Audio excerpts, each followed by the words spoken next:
As the Zero Hedge article says, Lebanon announces default on $1.2 billion debt payment in historical first. And as this article goes into, Lebanon announced Saturday it will default on its Eurobond debt for the first time in its history.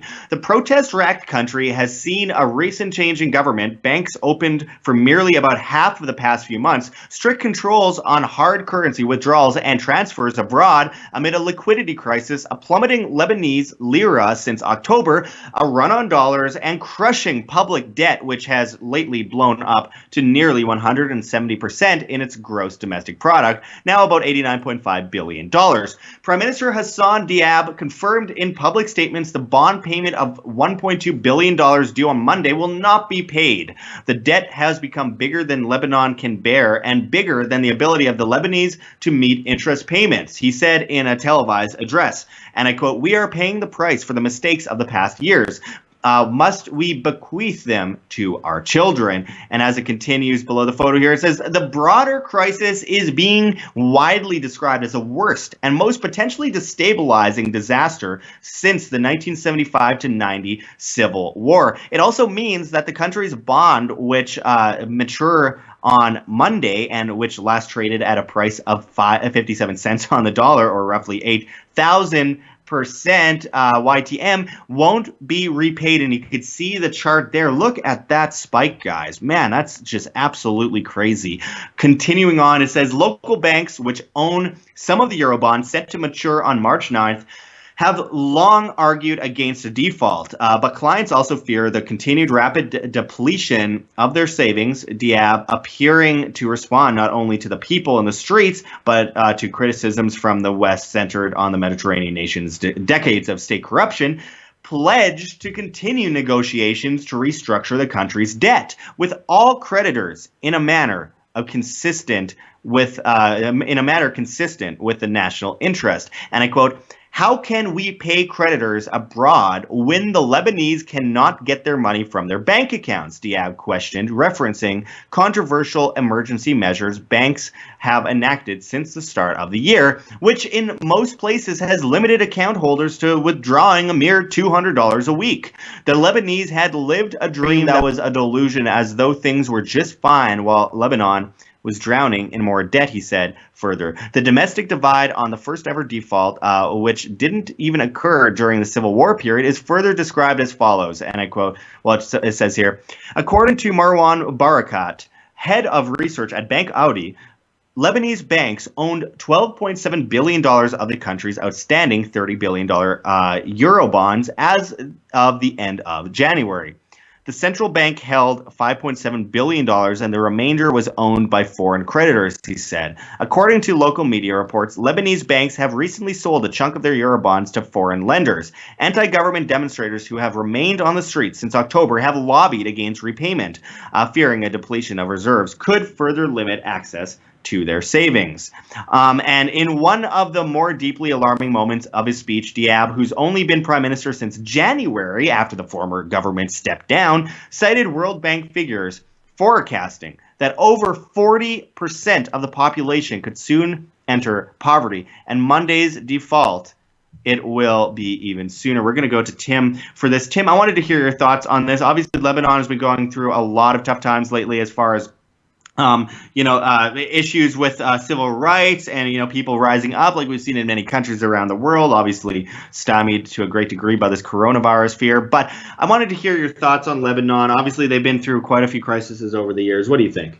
Well, Lebanon's big problem is that they do not have the world reserve currency, so they can't just print money out of thin air. And so, if you read the sentence, the debt has become bigger than Lebanon can bear and bigger than the ability of the Lebanese to meet their interest payments. And their debt is chicken, compared to what we have. Their debt is like what we rack up in like 3 seconds.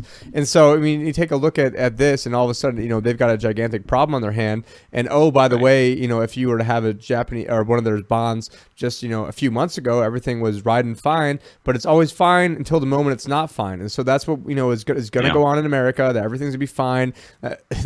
Literally people right now are paying for their bonds bonds. I mean, if I go over, let me just refresh the page over here and go to my screen over here. So right now we're taking a look at different, actually I guess we're taking a look at stock market indices, but yeah, we've got the 10-year US Treasury bond trading at 0.77%. And then you got the 30-year trading at 1.3%.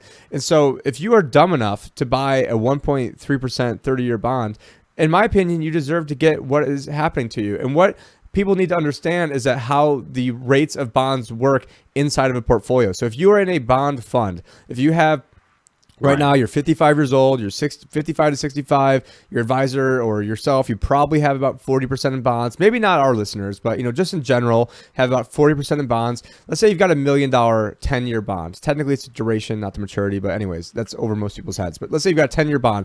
This is going to work like a teeter-totter. So how this works is if the rate goes up, so let's say the rate goes up 1%, so underlying rates go 1%. Now the underlying value of your bond goes down by 10%. So if it goes up by 2%, now then goes down by 20%. Now, if you have a 30-year bond and rates go up just 1%, the underlying value of your bond would then go down by 30%. So if literally the rates go up by 3%, they would technically crater by over 90% because of compounding. And then now, yeah, you technically wouldn't have lost your money because you're getting your 1.3% per year. So okay, what is that? You're getting $13,000 per year. And then so after 30 years, you get your money back plus that $13,000 per year. But by then, all the horses would have left the barn and your $1 million would have bought you absolutely nothing, and you're going to be absolutely wrecked. And that's something that I've seen that, I mean, it's something that we had actually talked about when Tom Hegna came on the show over a year ago. And that was my first ever interview. And I talked way too much and I apologize for that. But you guys go back and listen to that one, because that information, I think it was actually titled something along the lines of why rates are or maybe on my channel it was titled differently, but I think on my channel it was titled why rates are staying low forever. And this is right as like the hysteria of everyone thinking rates are going to keep going up forever. And this is not to take a victory lap. It's that he was one of the top guys in the country when it comes to different, the areas that he's in. And here we are, detailing what is actually going on over a year ago. This is probably 15 months ago, coming out with this. But then we're also talking about the solutions. And then if you are in bonds, there's better things you could be doing. And at the end of it, there's a whole little animation. So I would recommend people would go back and check that out, because that video is still just as pertinent today as it was 15 months ago. But yeah, if you're buying a 1.3% 30-year bond, and who's even buying it? It's probably the Federal Reserve and other governments that are buying these bonds to begin with. And then as we pointed out yesterday, we had Boston Fed President Rosengren saying that the Fed or other facilities associated with the Fed should start buying stocks. I mean, this is like the complete end game, is that it wasn't enough that they're buying all the debt. Now they want to buy the stocks because we're in a managed fake BS economy where all they're really trying to do to prop things up is tout how great the stock market is, or tout how great the unemployment rate is, or tout how great inflation is, when they lie about all this data. So I mean,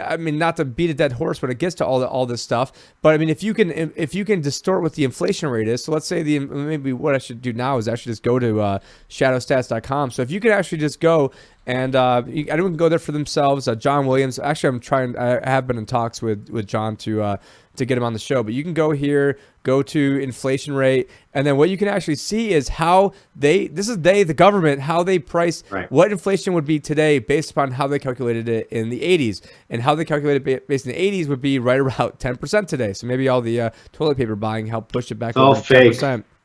Then you go back to, they decided in the 90s that we needed to regame things again. And so if you go by 90s inflation rates, you're looking at 6%. And so how they rig these things is, let's say you used to buy steaks, and now you're buying hot dogs, and then they put the price of the hot dogs in, not the price of the steak. Or I just, was just at the store with my daughters, and we're buying, a Powerade or a little apple juice for them. And, the size of it is shrinkflation, is way smaller. Yeah, so it's a difference between Spam and a filet mignon. I mean, it's one thing I can't help but think. You mentioned shrinkflation, and it's very similar to what we saw in ancient Rome. We saw coin clipping in ancient Rome. They can't get away with coin clipping anymore. Besides, it's 97% cashless today anyway. But they can't get away with coin clipping anymore. So what do? They just pull down, portion sizes dramatically. Mike Maloney goes into that in depth in one of his videos, and we did it in our video on the fall of empires, and which I filmed in Rome, showing the comparisons between Rome and current day the United States empire, and showing, I filmed it in front of the ancient Roman treasury where they clip the coins. But they clip the coins. Now we have this lack of portion. So you see at the bottom of a bottle, you could practically put your whole hand at the bottom of a bottle. Even wine now. I'm noticing bottles of wine you could stick your hand into like crazy. They say it's so it's easier to pour. It's like, no, this is shrinkflation. You're literally shrinking the size. The chip bags are all air. They barely have any chips in them. The small versions of the same brand of chips, same kind of chips, has almost the same amount of chips in it as a big bag. I mean, that's in order to get away with this massive amount of inflation that we're dealing with, that they're trying to hide and cover up. Which, again, you point out John Williams shadow stats, and that's exactly where you find all this evidence of them judging it by the 1980 standards on that site, and then you compare it to what the Fed is saying, which is complete nonsense. What do they say about 2.5%, Tim? Yeah, but then the other thing is, this then ties into GDP. So let's say the GDP was growing at, let's say, 6%. I think right now it's technically growing at 4%. But then if inflation's growing at 2%, you take the 4 minus the 2, so the GDP comes at 2, which even that would be probably a highball estimate for right now.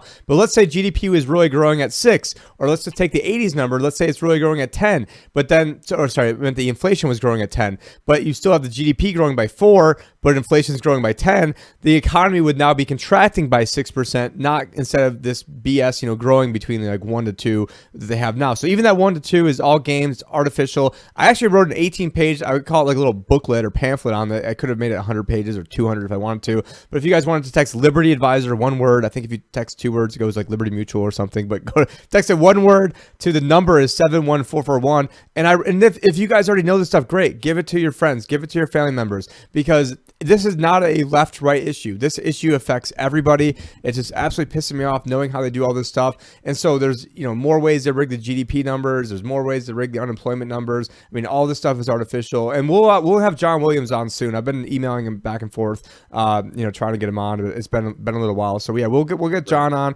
because he's just an absolute wealth of information about, take a look at, all these different treasury yields, all the way down the curve. It's just absolutely ridiculous. The only one that's above 1% right now is the 20-year, which is actually inverted from the 30-year, which is something. Tim, I want to ask, have we ever seen anything like this ever before in history, worldwide? But this is actually the lowest the 10-year has ever been. And so why is this so low when we're supposedly in the greatest economy in the history of the world? And so this is the lowest. This is lower than what it was in the financial crisis. And mind you, we had talked a little while ago about how during the financial crisis, the start of it, the gas was at like over $4 a gallon, at least where I was at in upstate New York. And so now, gas, I don't know where it's coming in around the country, but you guys, probably most people are probably under $3. Some people are probably closer to 2, maybe even starting to dip below 2, depending on how much theft you have in your jurisdiction. Getting back to Lebanon, maybe this is just the first, canary in the coal mine to happen, because they're not the only ones who are in trouble. It's just about every single place in the world. Who's one of America's biggest, creditors? For a while, it was actually the Federal Reserve, and then they thought that they had the gall to actually be the largest seller of bonds, and that lasted about 2 months before they realized that couldn't happen. And then who's the second? It bounces between China and Japan. Well, we're in a trade war with China. They've got their massive programs going on. China. Their problems are huge.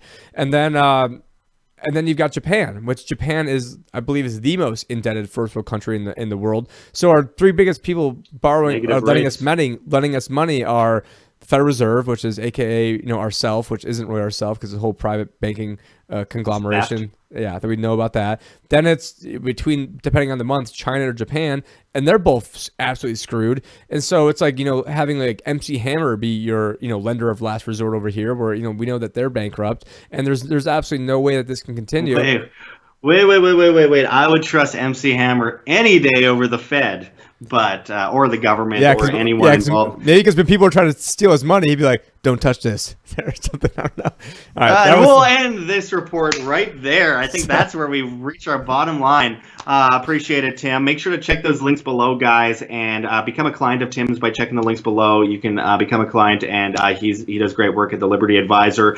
And obviously, check all the other links. Join us on Float and all that. Like what you see here, don't forget to check the links below. GoFundMe, Patreon, Subscribestar. We really can't do it without you. We've been so insanely shadow banned, about 90% at this point, and 95% demonetized. As Susan Wojcicki, the CEO of YouTube, comes in and says that she is shutting down quote-unquote controversial content and cutting out the views on this controversial content by 70%. She's been bragging about it. We need your help more than ever in this battle for truth in information. You guys are what keeps us alive, so we really appreciate just even $1 a month makes a huge difference. If everyone could give just $1 a month, we wouldn't even have to worry about competing against a mainstream propaganda networks. You can also donate to our Bitcoin address on the screen for you to scan if you please, as well as in the comments and description.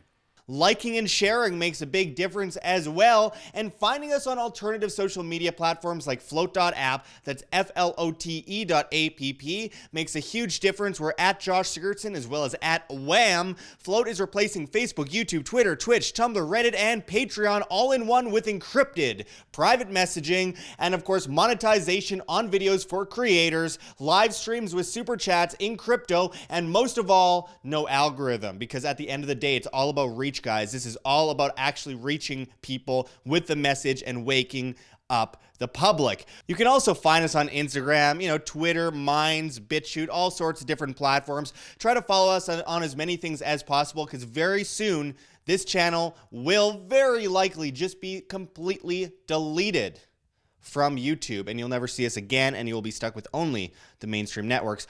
Also, come on out and see us at Anarcho Vegas 2020 in Las Vegas, Nevada in July, where such speakers such as G. Edward Griffin and many others will be speaking. You could use promo code WHAM on your VIP tickets and save 10%, as well as buy extremely cheap tickets for just $20.20. You won't find a cheaper conference than this with such amazing names. Check anarchovegas.com for more information on that. We hope to see you out there. And anyway, I really appreciate all of you guys joining us. You make it possible for us to survive in this volatile, propagandized climate. Until next time, this is Josh Sigurdson signing out from World Alternative Media. Find the truth, be the change.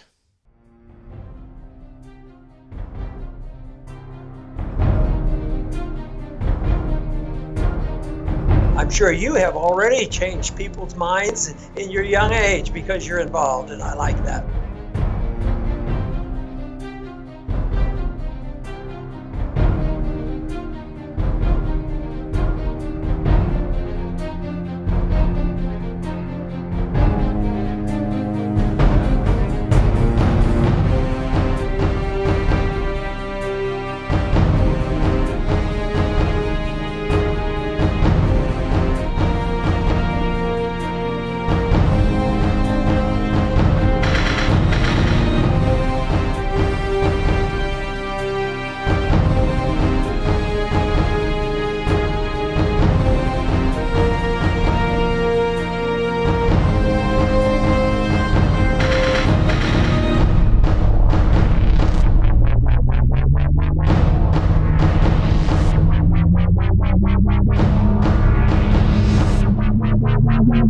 Thank you.